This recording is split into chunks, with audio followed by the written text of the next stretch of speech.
Intéressant qui nous montre que deux voitures seront particulièrement lestées. Les deux BMW d'Andy Priaulx, le champion du monde en titre et leader du championnat, et d'Augusto Farfus, vainqueur de la dernière course de Pau. Ils auront 60 kg de lest embarqué. C'est le principe de ce championnat. On essaye de niveler les performances des voitures avec ce handicap de poids. Oui, c'est un handicap de poids qui est attribué en fonction du résultat sportif du week-end et en fonction des points au championnat. On a vu que c'était une réglementation qui fonctionnait très bien lors des années passées, puisque le vainqueur était toujours décidé lors de l'ultime course. On garde une formule qui marche.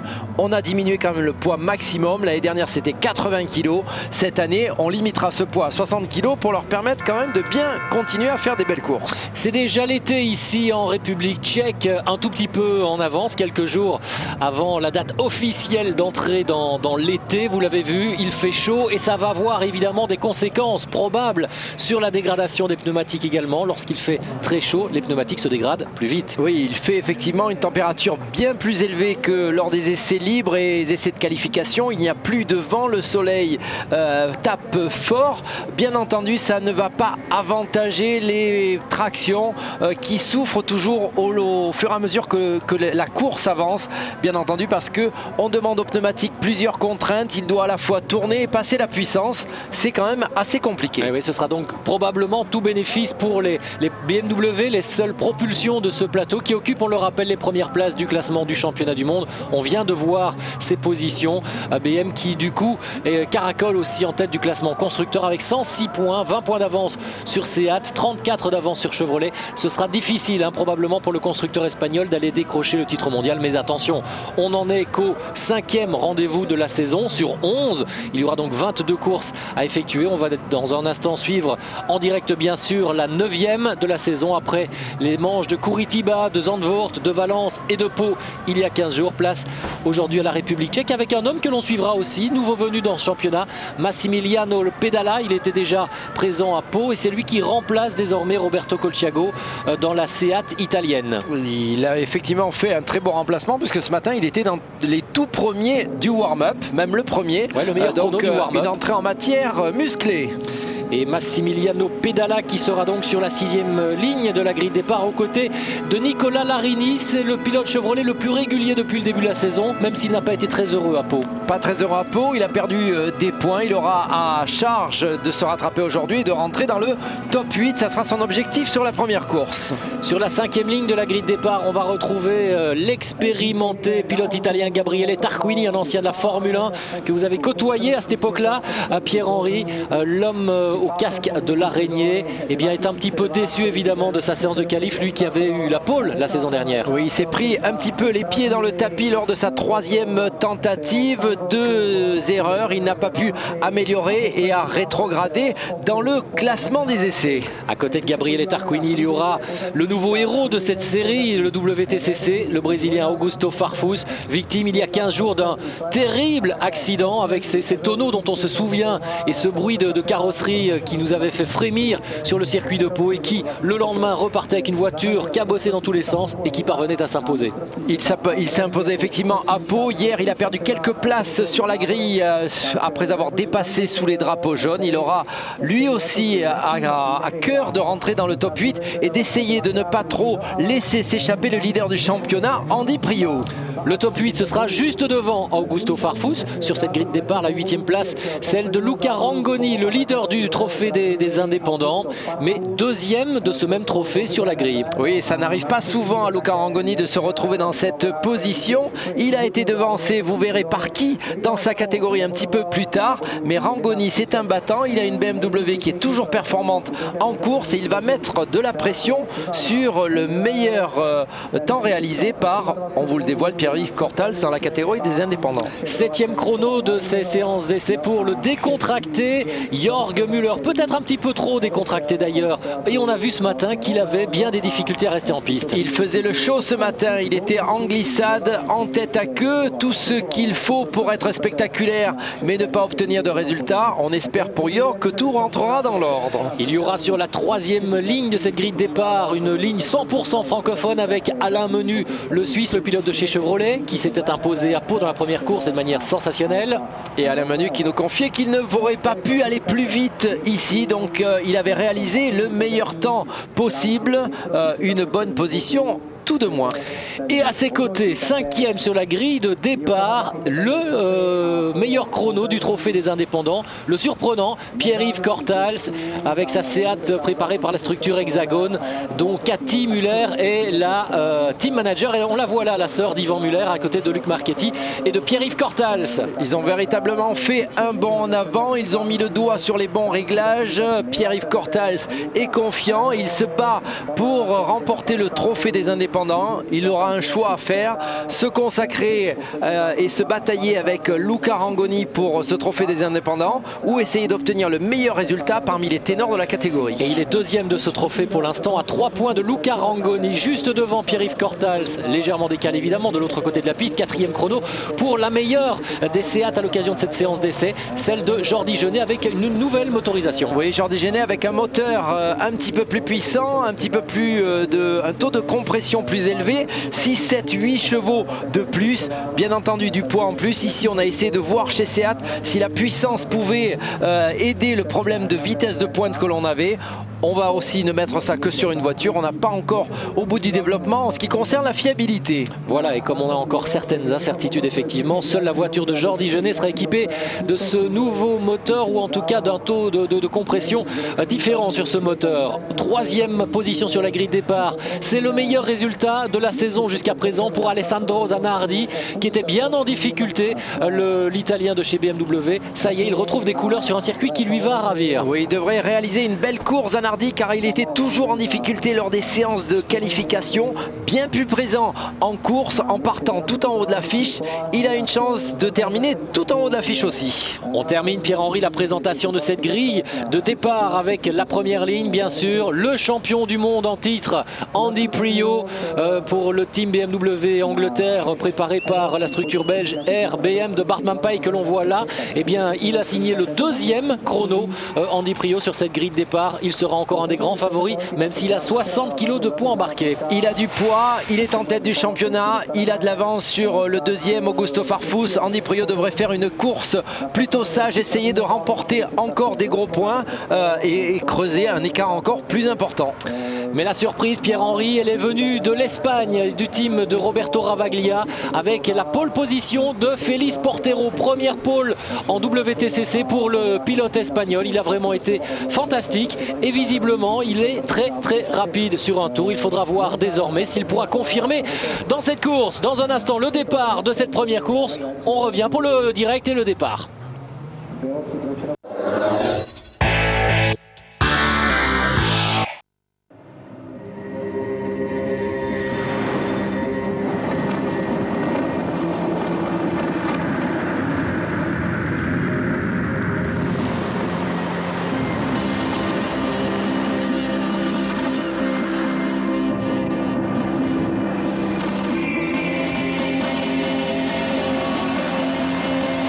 Numérique EOS 400D est arrivé.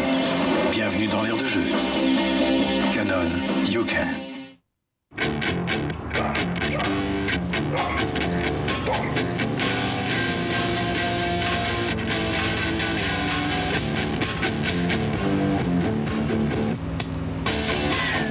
Donnez une preuve d'amour à votre voiture. Essayez Castrol Edge, notre meilleur lubrifiant à ce jour.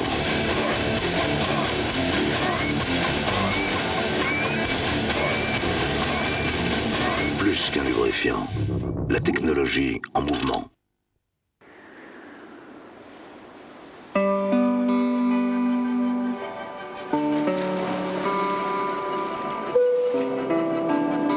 Madame, monsieur, nous commençons notre descente. Nous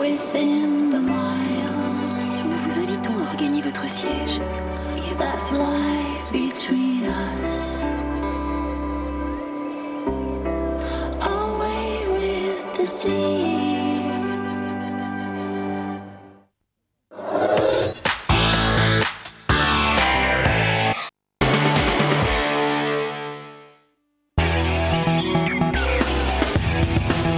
Avec les suspensions Monroe.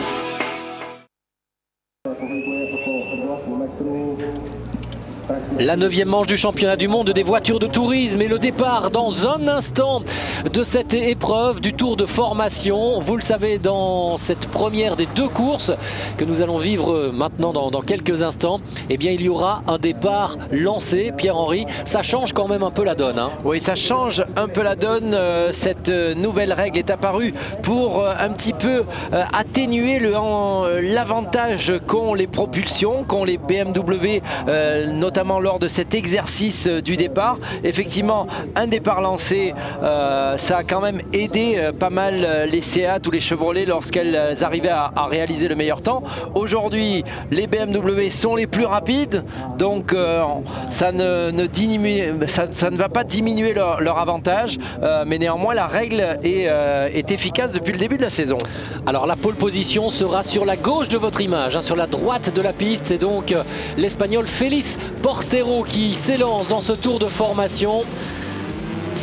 Et avec une règle importante pour Félix Portero, il faut qu'il conduise la meute, il faut qu'il se représente sur la ligne droite du départ avec une vitesse entre 70 et 90 km/h. Et à partir de ce moment-là, les feux bien entendu sont rouges, la course n'est pas lancée. Dès que les feux vont passer au vert, la course sera lancée, les dépassements seront autorisés même si on n'a pas franchi la ligne de départ arrivée. C'est un point important. Vous allez voir que dès l'arrière du peloton, on essaye de profiter de cette règle.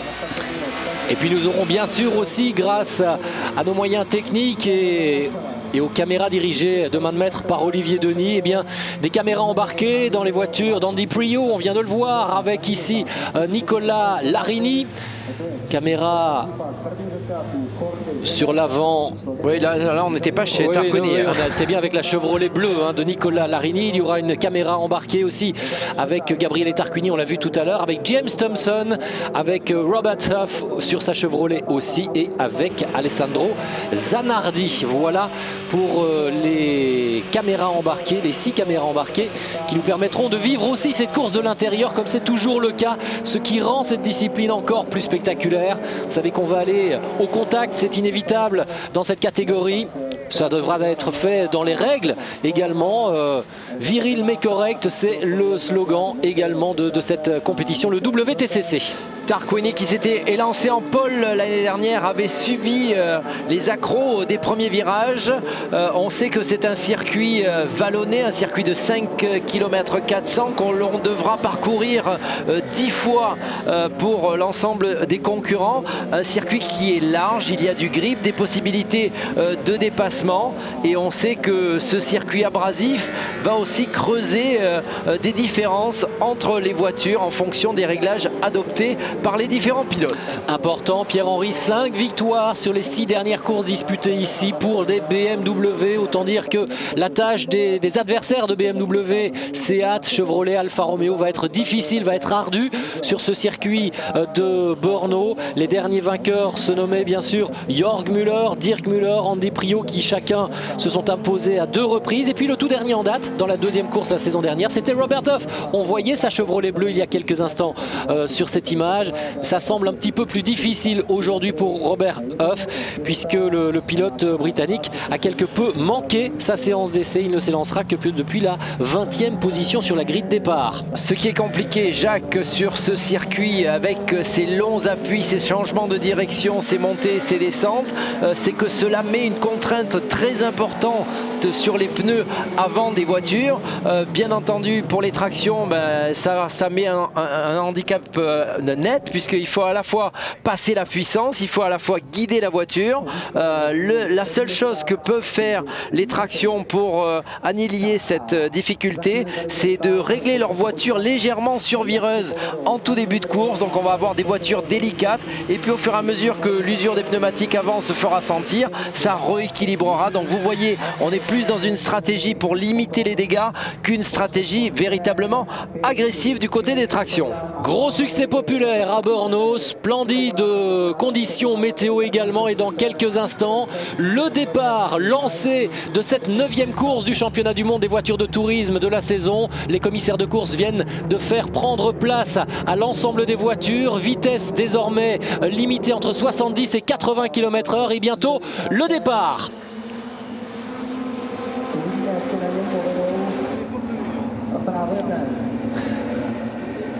Voilà, les feux vont bientôt passer au vert et le départ sera donné. Félix Portero sur la gauche de votre image, Andy Priaulx au milieu pour l'anglais, avec un excellent départ pris par Pierre-Yves Cortals. Aussi attention le belge qui ne vient pas se faire tasser. Sur la droite de votre image, contact entre Andy Priaulx me semble-t-il et Pierre-Yves Cortals. Il s'est bien repris alors que Jordi Genet. Andy Priaulx, le champion du monde en titre, est parti dans le bac à gravier. Course terminée peut-être pour le champion, alors que Farfus lui a pris un bon départ. Il est 3e, il est passé entre les mailles du filet. Portero est en tête, Jörg Müller en 2e position, Farfus 3e et juste derrière lui il y a Zanardi. Zanardi, la première Chevrolet, celle visiblement d'Alain Menu en 5e position, et ça continue à se bousculer avec Tom Coronel, le pilote néerlandais sur la Seat Orange. Et c'était soit Luca Rangoni, soit David Roda, le nouveau venu chez ProTeam, qui a fait les frais de cette 2e sortie de piste également. On vous l'avait dit que ça allait être bousculé et musclé. Andy Priaulx qui doit être un petit peu fou furieux. Il avait une occasion rêvée d'agrandir sa mène au championnat du monde des voitures de tourisme. Contact avec Pierre-Yves Cortals, c'est dommage. Pierre-Yves Cortals avait pris un superbe départ. Ah oui, il était parvenu à faire l'intérieur. Et puis alors il a été tassé, touché. Mais le Belge qui reste en course, il est là juste devant la Chevrolet et devant James Thompson qui se bagarre avec une erreur de Robert Huff qui va se faire passer par Thompson. Pedala va essayer d'en profiter également. Robert Huff un petit peu déboussolé depuis le début du week-end et qui a dû se rabattre sur les réglages de la voiture d'Alain Menu. Ça avait l'air de fonctionner, mais il faut qu'il s'y fasse. Regardez l'excellent départ pris par Yvan Muller. On n'en avait pratiquement pas parlé alors que Pierre-Yves Cortals vient de se faire une nouvelle frayeur là au volant de sa Seat. On n'en avait pratiquement pas parlé d'Yvan Muller depuis le début. Le safety car, Jacques, je vous coupe, le safety car qui sera là pour probablement laisser dégager la voiture d'Andy Priaulx, voiture immobilisée au bout de la ligne droite dans ce virage extrêmement rapide. On n'a pas voulu prendre de risque. Voiture de sécurité qui fera son entrée. On vous rappelle la règle. On va revoir Pierre-Henri le départ si vous le voulez bien, parce que c'est tout au bout de cette ligne droite que ça va aller taper. Regardez, à l'extérieur droit, il y a la Seat bleue de Pierre-Yves Cortals qui fait l'intérieur. Et puis après, voilà, il se fait serrer. Il y a contact avec Andy Priaulx qui veut refermer la trajectoire alors que le Belge est à ses côtés. Et il a pris un petit coup aussi sur l'arrière, Pierre-Yves Cortals. Il a pris un tout petit coup. Il y avait une BMW juste derrière lui qui est venu s'appuyer légèrement et déstabiliser Pierre-Yves Cortals qui était juste dans derrière, cette zone de freinage. Qui était juste derrière Andy Priaulx. Est-ce que ce n'était pas la caméra embarquée d'Alessandro Zanardi qui est venu taper légèrement Andy Priaulx? C'est une voiture qui ressort en 2e position.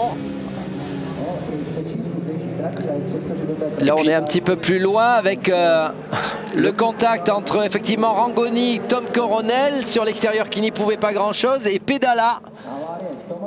Et Luca Rangoni qui se dépêche de sortir du bac à gravier, mais on a vu que sa voiture avait bien tapé quand même sur Tom Coronel. Pardon.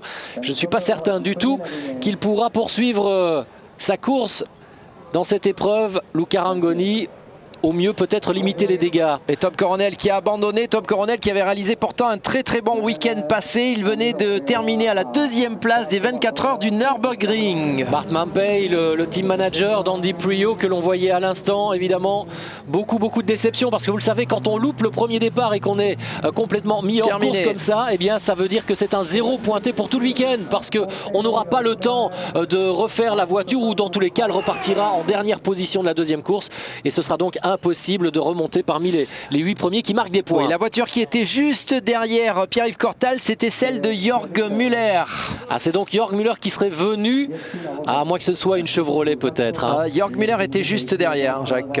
Juste léger contact entre Pierre-Yves Cortals. Et regardez, ici Andy Priaulx, il se fait taper également. Il y a un contact, et je pense que là c'est une Chevrolet C'était la Chevrolet de qui non pas d'Alain Menu, mais probablement celle de Nicolas Larini. Ça semble curieux en tous les cas.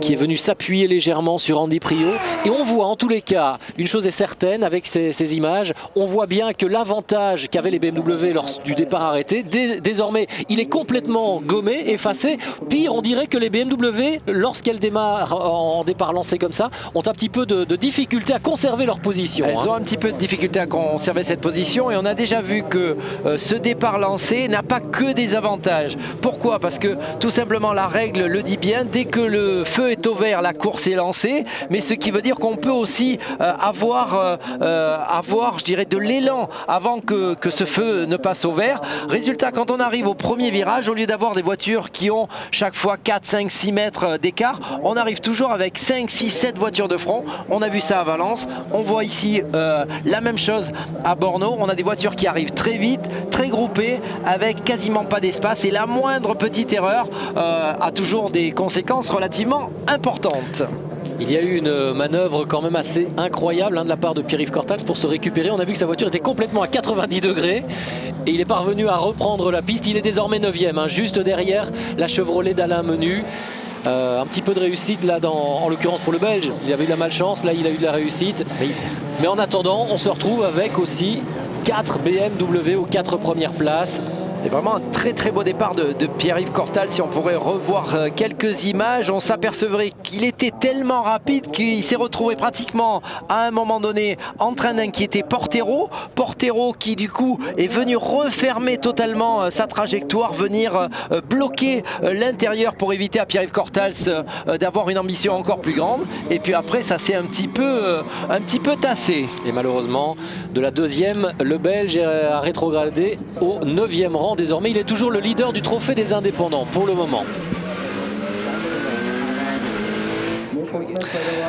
Le restart dans un instant avec, je vous le disais, 4 BMW aux 4 premières positions. Portero devant Muller, Farfus et Zanardi. Ensuite, la Chevrolet de Larini. Yvan Muller, le Français, a pris un excellent départ pour sauter du 15e au 6e fauteuil. Et puis juste derrière, on retrouve Gabriele Tarquini et Alain Menu. Et déjà, Pierre-Yves Cortals s'inquiétait par James Thompson avec la puissance moteur de l'Alfa Romeo. Le Belge parvient-il ou pas à conserver la bonne trajectoire pour empêcher l'Anglais de passer? Oui, avec cette caméra embarquée dans la voiture de James Thompson. Pierre-Yves Cortals qui résiste, qui ne se concentre pas juste sur son classement au niveau des indépendants.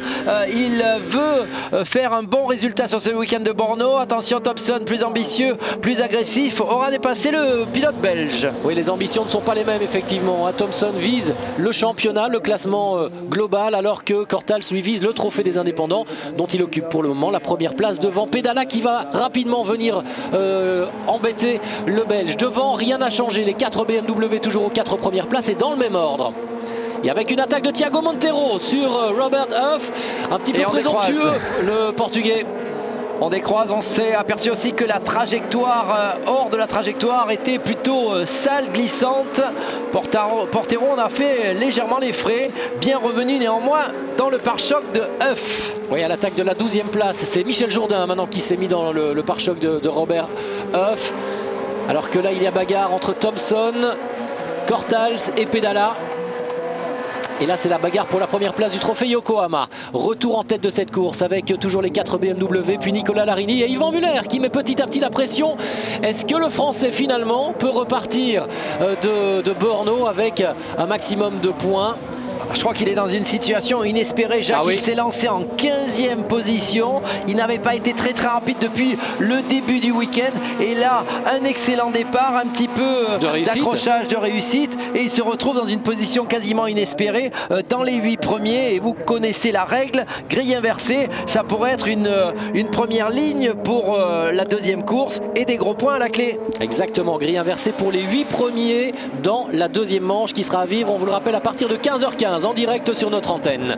On n'en est pas encore là, on boucle le 3e tour, on rentre dans le 4e désormais, avec toujours en tête Portero devant Jorg Müller, mais qui le talonne de près. Farfus est 3e. Il y a visiblement pour le moment, en ce début de course, un pacte de non-agression entre les 4 BMW de tête. Toujours Huff qui essaye de résister. Huff qui essaye de résister à Thiago Monteiro. Cette fois-ci, ça sera passé pour le pilote portugais. La Chevrolet prise en sandwich entre deux Seat. O'Brien qui va peut-être aussi essayer de s'infiltrer avec sa Seat verte. Ah, c'est étonnant de voir Robert Huff en telle difficulté, hein. Lui qui était si brillant la saison dernière sur ce même circuit. Aujourd'hui, il se bagarre pour conserver la 12e place. Et il a bien du mal dans cette quête-là. Et toujours le quartet de BMW. Portero, Jörg Müller, Farfus et Alessandro Zanardi. Deux voitures du team BMW Italie-Espagne et deux voitures de chez Schnitzer, prise en sandwich. Oui, prise en sandwich. Et ce qui sera intéressant de suivre, Jacques, la première voiture, celle de Portero, elle n'a que 5 kg de handicap de poids. Celle de Jörg Müller en a 40, celle de Farfus 60 et Alessandro Zanardi 0. Donc 4 BMW, des poids différents. On va voir si sur la durée de la course, cela aura une incidence. Et puis là, on a une bagarre intéressante, hein, pour le 5e rang entre trois pilotes qui sont pour le moment dans un mouchoir aussi au championnat. Yvan Muller, Nicolas Larini et Gabriele Tarquini, des pilotes qui ont entre 28 et 21 points au championnat et qui sont juste là en embuscade derrière les trois pilotes de tête du championnat, les trois pilotes BMW. On voit aussi Jordi Genet qui a été victime du départ et des incidents de ce départ très chaotique. C'était vraiment pu assister, une grosse victime puisqu'il s'est lancé en 5e position. Jordi Genet 4e position. Et là, il est vraiment dans les profondeurs du classement. Il est en 20e position, le pilote espagnol. Ouais, c'est vrai, il ne va pas pouvoir véritablement montrer le potentiel de sa nouvelle motorisation sur cette Seat. Il y avait Pedala qui était à l'attaque de Pierre-Yves Cortals pour la tête dans le trophée des indépendants. Ce n'est pas passé. L'Italien a dû se rabattre derrière la voiture du Belge. Il va peut-être tenter ici le freinage. Non, Cortals reste toujours devant Pedala, mais il y a une chaude bagarre, une belle empoignade entre les deux pilotes privés Seat. Seat Belgique face à Seat Italie, pour le moment avantage à la Belgique. Et avec une attaque également d'Alessandro Zanardi sur Augusto Farfus. Et le Brésilien qui ne baisse pas pavillon. Mais il doit se méfier, Alessandro Zanardi, on le sait, en course, il est toujours très agressif, il va jusqu'au bout au contact, il sait qu'il n'a aucune chance au championnat et donc voudra absolument obtenir un podium, si ce n'est mieux aujourd'hui. Oui, Alessandro Zanardi beaucoup plus léger aussi, on le rappelle que Augusto Farfus, il y a 60 kg chez Farfus, 60 kg d'écart puisque Alessandro Zanardi n'est pas du tout lesté. Cela étant dû au fait que depuis le début de la saison, il n'a pas obtenu de bons résultats. A contrario évidemment d'Augusto Farfus, un deuxième du championnat et vainqueur de la dernière course en date à Pau. Ils ne doivent pas en revenir du côté de l'écurie BMW Allemagne, Schnitzer avec Jörg Müller et Augusto Farfus, d'avoir vu disparaître le leader du championnat qui était plus rapide que sur ce week-end, Andy Priaulx. Et je pense qu'aujourd'hui, à cet instant précis, la physionomie de la course bien entendu a changé et que dans la tête de ces deux pilotes-là, on doit jubiler. Il y a probablement d'ores et déjà des pilotes qui sont en train de réfléchir à la deuxième course. Je pense notamment à Alain Menu qui réfléchit toujours avec un coup d'avance sur tout le monde. Il est en train de se dire, je suis pour le moment 8e, ça signifie pole position dans la deuxième course et donc toutes ses chances pour aller, pourquoi pas, décrocher une 3e victoire cette saison. Ça ferait de lui le plus grand vainqueur en nombre de victoires en tous les cas dans ce championnat du monde en cette saison 2007, avec un petit peu de sous-virage visiblement pour Augusto Farfus. Il y a un petit peu de tout, Jacques, il y a du sous-virage, il y a du sur-virage, on sent que ça commence à glisser, on revoit la tentative de Alessandro Zanardi, ce n'est pas passé, mais le pilote italien ne va pas renoncer à cela, il est très près du pare-choc du Brésilien Augusto Farfus et on peut compter sur Alessandro Zanardi pour aller porter une attaque décisive. Avec une sortie de virage un petit peu large pour Jörg Müller qui est allé mettre un bout de pneumatique dans le gazon. Il s'est repris et il est toujours au contact de Félix Portero à 5/10 de l'Espagnol avec une nouvelle tentative pour Alessandro Zanardi. Là, il est en train d'essayer d'intimider, de mettre un petit peu de pression sur Farfus. Mais on sait que pour Farfus, il y a beaucoup de hargne également. Et que c'est un vrai guerrier.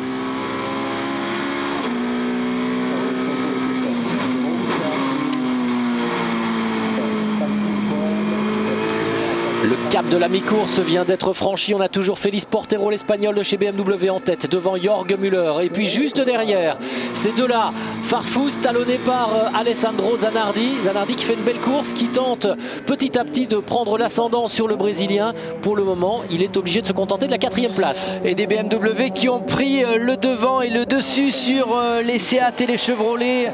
Pratiquement 5 secondes d'avance entre Portero, la première BMW, et Nicola Larini, la première Chevrolet. Donc les BMW sont vraiment les plus fortes aujourd'hui à Borno. Elles sont sur leur terrain, je vous le disais, 5 victoires sur les 6 dernières courses ici même à Borno, alors que Pierre-Yves Cortals a dû laisser passer Pedala et que l'Italien a rapidement fait le trou par rapport aux Belges.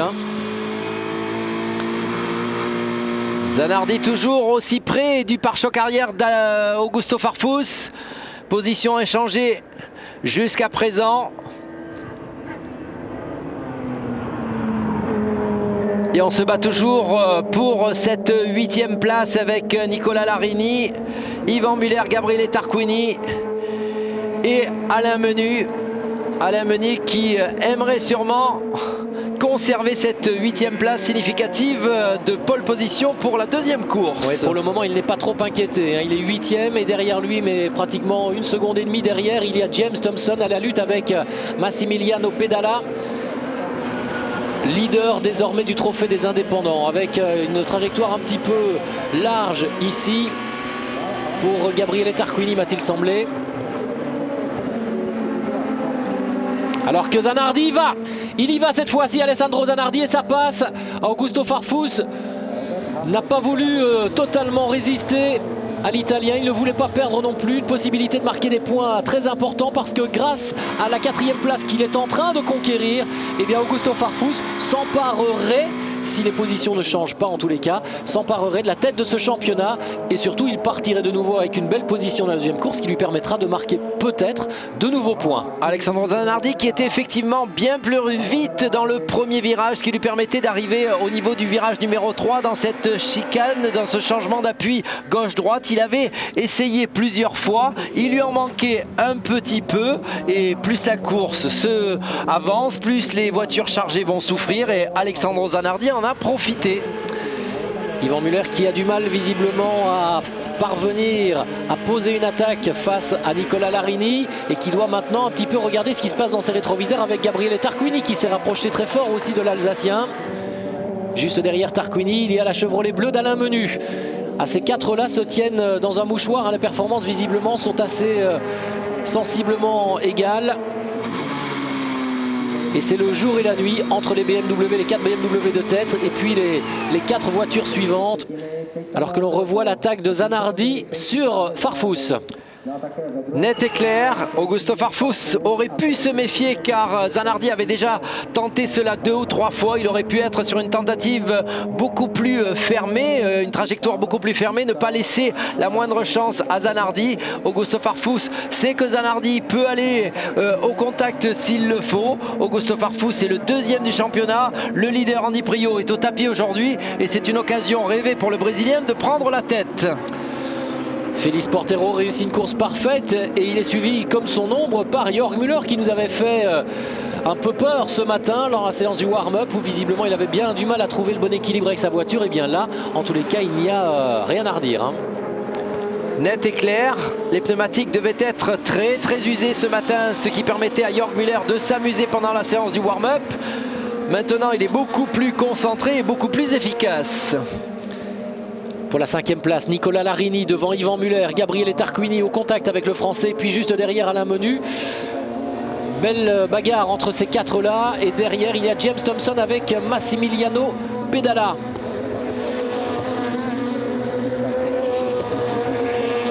Ce qui est étonnant aussi, Jacques, c'est dans cette bagarre Seat Chevrolet, on ne peut pas véritablement voir quelle voiture a un avantage. Vous savez que depuis le début de la saison, on parle des Chevrolet qui ont un avantage moteur de par leur conception, je dirais avec un taux de compression plus élevé. Seat s'en plaint relativement souvent. On peut s'apercevoir là que c'est relativement équilibré. Effectivement, les Chevrolet sont peut-être un petit peu plus rapides, les Seat un petit peu plus performantes en tenue tenue de route. On voit Nicolas Larini légèrement en dérive, Yvan Muller très proche derrière, mais rien de très flagrant. Le Français qui est revenu complètement au contact, hein, là, sur ses trajectoires beaucoup plus au cordeau pour Yvan Muller. Est-ce qu'il va parvenir petit à petit à prendre une option sur une attaque sur Larini? Là, je pense qu'il est en train de mettre la pression sur l'Italien. Bon, l'Italien qui en a vu d'autres aussi. Le tourisme, ça le connaît depuis de nombreuses années. Lui, l'ancien pilote de F1 de chez Ligier notamment.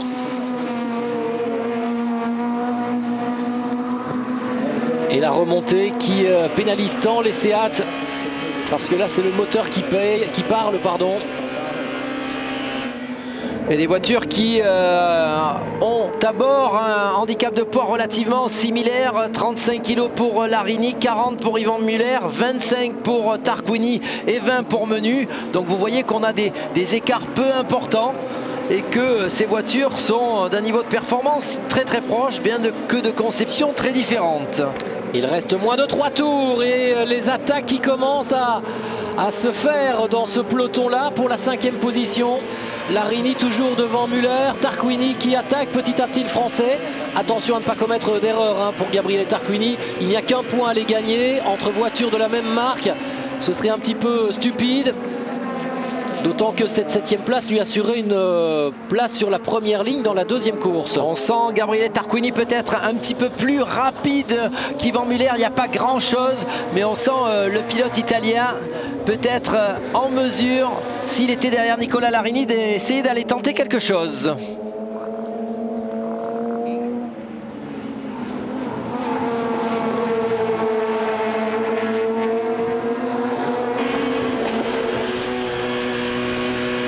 L'arrière de la voiture de d'Yvan Muller qui se dérobe petit à petit. Et Gabriele Tarquini qui essaie de rester au contact du Français. Il doit aussi protéger sa 7e place face à Alain Menu.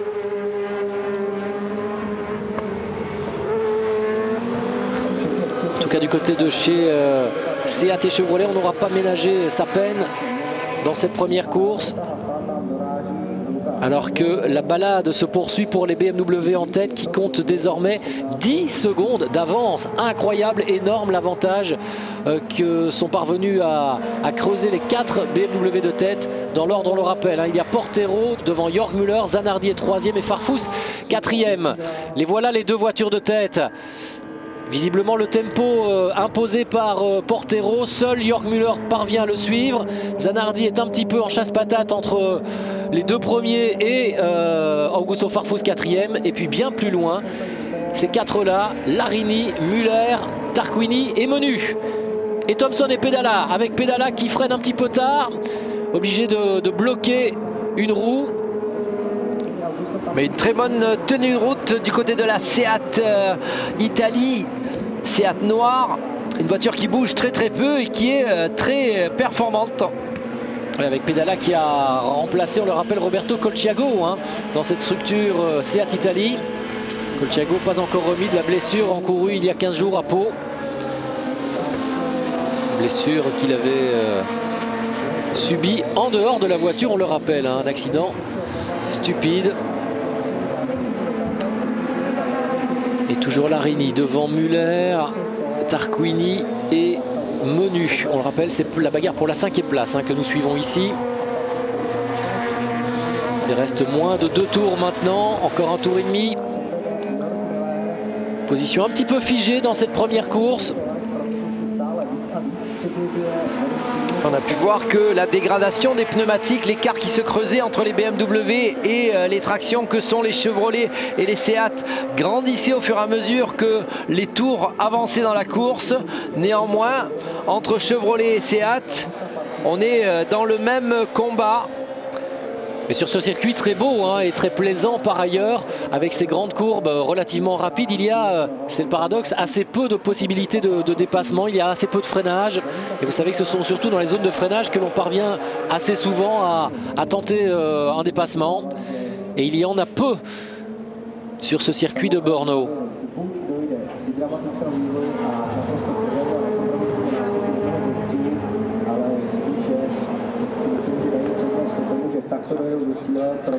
Félix Portero et Jörg Müller dans la dernière remontée avant d'entamer leur dernier tour.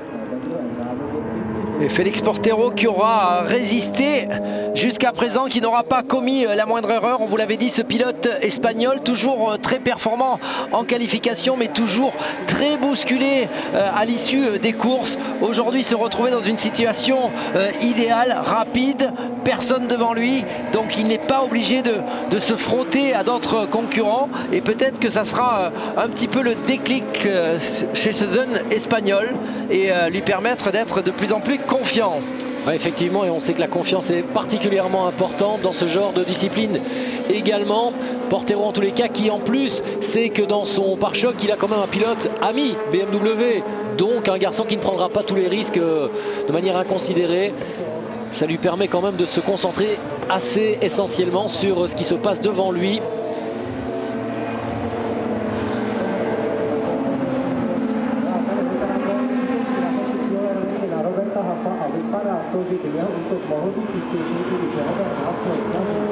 Jörg Müller qui aujourd'hui à Borno arrive à avoir un niveau de performance équivalent, on va dire, à Augusto Farfus, même s'il est devant, il a 20 kg de moins que son coéquipier brésilien, donc on peut estimer aujourd'hui que leur niveau de performance est relativement similaire et ça doit redonner un petit peu de confiance à Jörg. Attention, Robert Huff avec Luca Rangoni, l'Italien qui vient de passer le Britannique.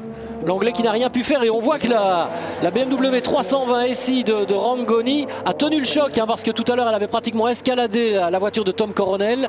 Et bien malgré ça, elle continue la course jusqu'au bout. Oui, Jacques, il faut surveiller Alain Menu, le pilote suisse qui était en 8e position, est en train de décrocher totalement de Nicolas Larini et de Yvan Muller et de Tarquini. Est-ce qu'il a un petit problème? Mais visiblement beaucoup de temps perdu dans ce dernier tour. Ouais, alors soit il assure sa 8e place parce qu'il a vu que derrière il avait un petit peu de marge, soit effectivement il est victime d'un problème. On est dans le dernier tour, Félix Portero est toujours devant, les doigts croisés. Regardez comme on est superstitieux du côté de chez BMW Italie-Espagne, le team de Roberto Ravaglia, avec Portero qui est dans les dernières encablures de ce circuit de Brno et qui va aller décrocher sa première victoire de la saison. Le drapeau espagnol peut être brandi, agité.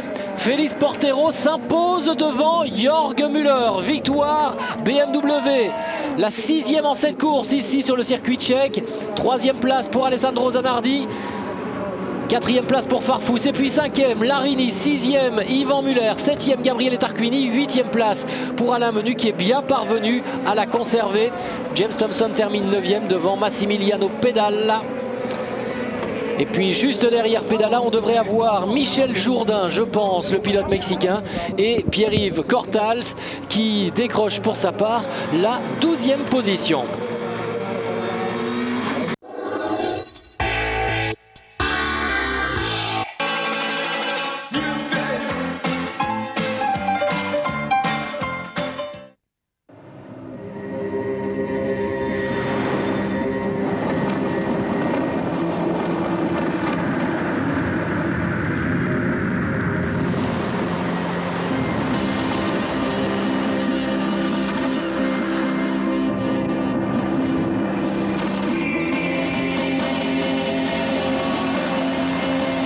Numérique EOS 400D est arrivé. Bienvenue dans l'ère de jeu. Canon, you can.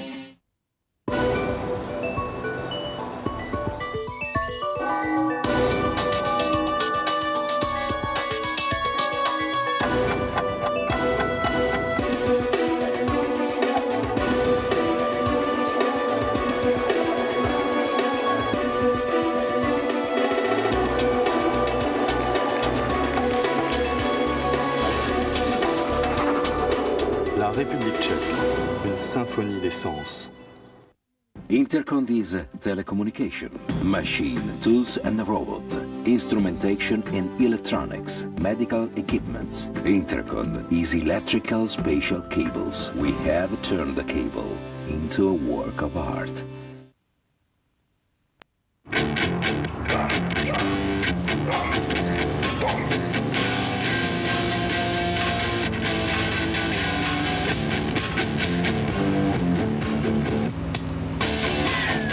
Donnez une preuve d'amour à votre voiture. Essayez Castrol Edge, notre meilleur lubrifiant à ce jour.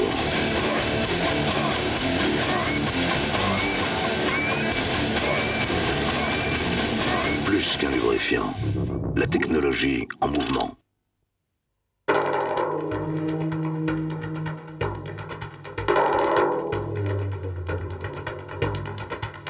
Advan. Yokohama.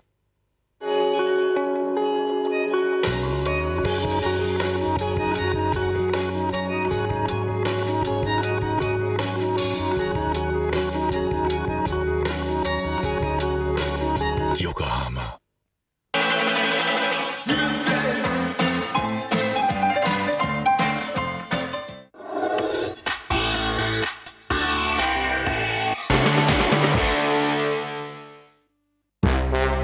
Un moment de vitesse, présenté par les hôtels Courtyard by Marriott.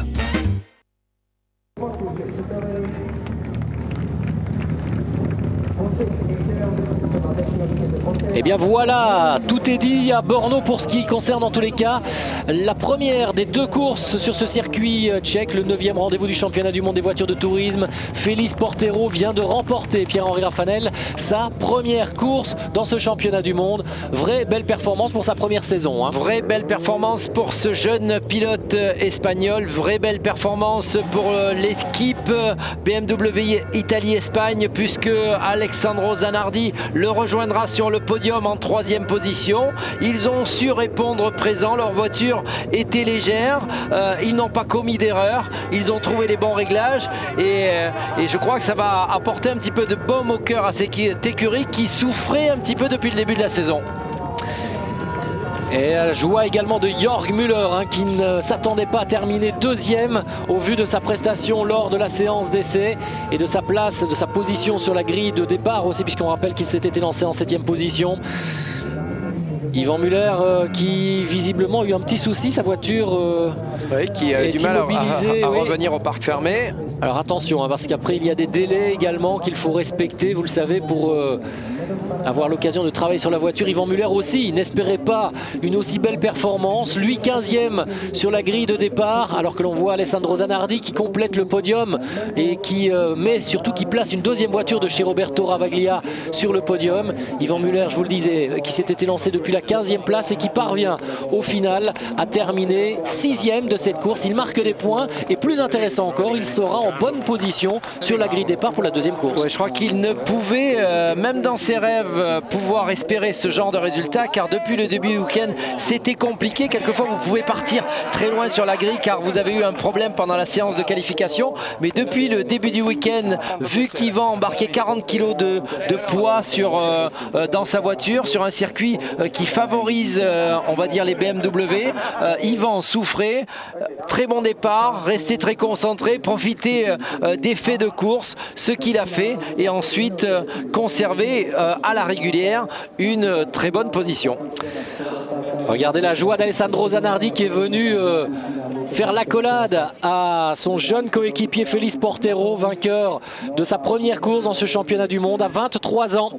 Le pilote de Castellón qui signe donc son tout premier succès. Zanardi lui décroche également son premier podium de l'année. Il était déjà monté sur le podium la saison dernière, ici même à Brno, ce qui nous est dire tout à l'heure que c'était vraiment un circuit qui lui convenait plutôt bien. Oui, Zanardi avait terminé à la 2e position lors de la première course à la régulière, donc c'est véritablement un circuit qui convient aux pilotes italiens. Allez, on tend notre micro, vainqueur du jour, Félix Portero.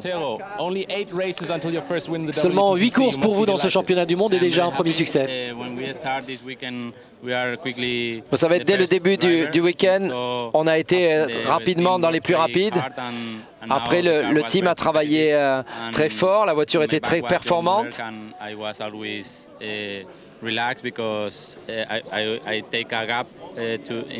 Vous savez, j'ai été assez confiant pendant toute la course car j'avais une petite marge de sécurité. J'espérais être sur le podium mais ne pas terminer premier, donc j'en suis très très heureux. Félix Portero, aux côtés de Fabio Ravaioli, le responsable FIA auprès de la presse sur ces épreuves du WTCC. Félix Portero donc qui s'impose devant Jorg Müller. Alessandro Zanardi confirme la nette domination des BMW. 4 voitures aux 4 premières positions et regardez surtout l'écart creusé par les BMW par rapport à toutes les autres. Plus de 10 secondes d'avance sur Nicola Larini. L'Italien qui termine 5e, 6e place pour Yvan Muller, 7e Tarquini, 8e Alain Menu. La 9e place la plus mauvaise, celle de James Thompson devant Massimiliano Pedala, qui remporte lui le trophée des indépendants. La 2e position pour Pierre-Yves Cortals, le belge de chez Seat dans ce trophée. Pierre-Yves Cortals qui va réussir la bonne opération générale. Pierre-Henri, il récupère la première place du trophée des indépendants devant Luca Rangoni. 60 points pour le belge, 58 pour Luca Rangoni. On s'intéresse surtout au championnat du monde avec désormais Farfus qui prend la tête devant Di Prio, qui ne marquera aucun point aujourd'hui, victime d'un accident dès le premier virage. Jorg Müller revient à 6 longueurs seulement du leader et Yvan Muller reste en bonne position, 4e avec 31 points. On revient dans un instant.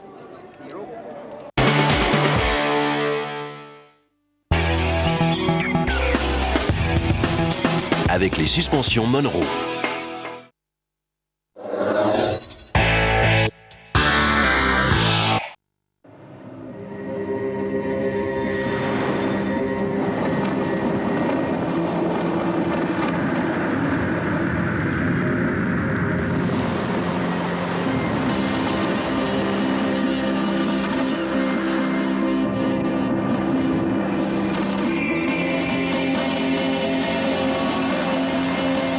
Numérique EOS 400D est arrivé. Bienvenue dans l'ère de jeu. Canon, you can.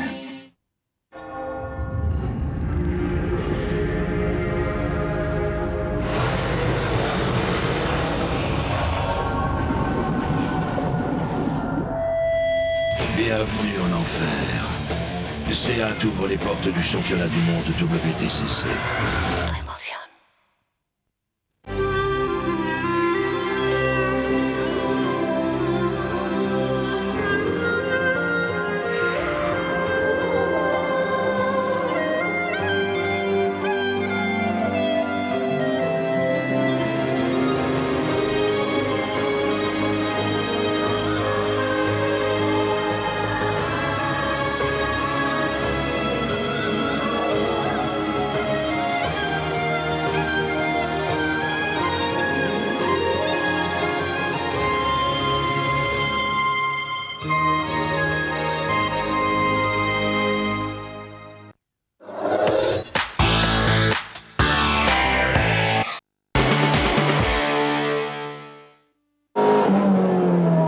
Soyez en pole position avec Canon. Voilà le premier podium de la saison pour ce miraculé des sports mécaniques, Alessandro Zanardi. Quel bel exploit encore pour l'Italien. Il est content. Ce début de saison, Pierre-Henri, était difficile pour lui. Il termine cette première course de Borno à la 3e place. Oui, effectivement, un podium qui va ravir les 3. Portero parce que c'est sa première victoire. Zanardi parce qu'il avait un début de saison difficile. Jorg Müller parce qu'après son week-end de Pau, il n'y avait pas grand-chose dans ses poches au niveau points et qu'il était très bousculé par son coéquipier Augusto Farfus. Donc je pense que ces 3 pilotes ont toutes les raisons d'être très heureux aujourd'hui. Le format de poche, Félix Portero qui s'impose devant Jorg Müller et Alessandro Zanardi. Victoire dans le trophée des indépendants pour le pilote tout à fait à votre droite, à la droite de votre image en tous les cas, c'est-à-dire Massimiliano Pedala. C'est la première victoire également pour ce pilote italien dans cette catégorie. Et c'est un bon remplacement de Colciago. Oui, tout à fait. Pedala qui avait permis à cette équipe de Seat Italie de décrocher le titre la saison dernière dans le championnat de tourisme italien. Et l'hymne espagnol, bien sûr, pour Félix Portero.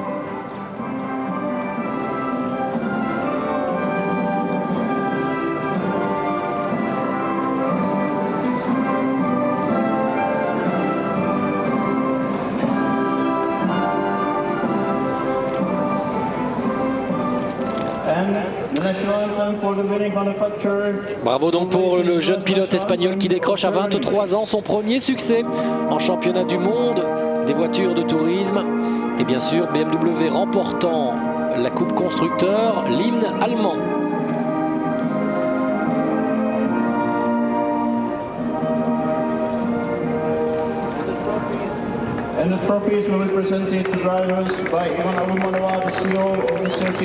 Grosse domination BMW, mais c'est BMW qui ont fait si forte impression qu'on se demande comment elle pourrait ne pas décrocher la victoire également dans la deuxième course, même si elles partent en deuxième rideau. Ouais, mais je crois que là, elles ont véritablement infligé une punition.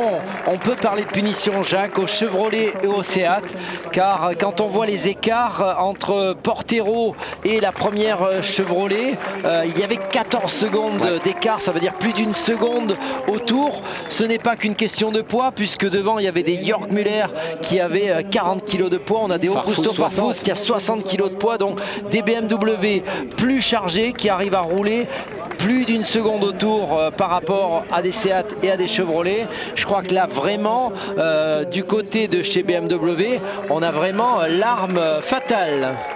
Oui, effectivement, sur ce circuit là, la propulsion allemande semble particulièrement bien adaptée. Et effectivement, même dans la deuxième manche, on se demande comment on va pouvoir empêcher les BMW de passer en tête. Alors l'intérêt de la deuxième course, là il va être total, parce qu'on peut vous dire on va partir évidemment en première ligne avec une Seat et une Chevrolet. Ce sera dans l'ordre Menu et Tarquini. Juste derrière il y aura Yvan Muller et Nicolas Larini, ça veut dire 4 tractions. Et puis derrière il y aura les 4 voitures qui ont dominé la première manche, les 4 BMW. Autant dire qu'elles vont devoir se frayer un chemin et qu'il va y avoir de l'attaque à outrance pour que les BMW parviennent justement à passer les autres, leurs adversaires. Ça va nous réserver une deuxième course de toute beauté. Notez d'ores et déjà ce rendez-vous, ce sera à 15h15, à partir de 15h15 sur votre antenne préférée bien sûr. Eurosport, à partir de 15h15, la deuxième course, ce sera le 10e rendez-vous de la saison Pierre-Henry. Voilà, on va bientôt se quitter. On a vécu une belle première course qui permet à Augusto Farfus aujourd'hui de récupérer la tête du championnat du monde des voitures de tourisme. Juste derrière Augusto Farfus, je vous le rappelle, il y a le leader du championnat du monde, le champion du monde en titre, c'est-à-dire Andy Priaulx, mais lui ne sera pas impliqué dans la course pour la bagarre dans la deuxième manche. Il est sorti dès le premier virage et malheureusement pour lui, il ne marquera aucun point aujourd'hui. Félix Portero, c'est peut-être également l'avènement d'un futur grand du tourisme, on le lui souhaite en tous les cas. Il décroche à 23 ans sa première victoire et dans le trophée Yokohama, c'est le dernier renseignement, et bien c'est la prise de pouvoir de Pierre-Yves Cortals, le pilote belge de chez Seat, qui s'empare de la tête de ce classement grâce à une deuxième position. On vous donne donc rendez-vous à 15h15 pour vivre la deuxième course en compagnie bien sûr de Pierre-Henri Raffanel. Soyez fidèles à l'antenne d'Eurosport et à tout à l'heure. Au revoir.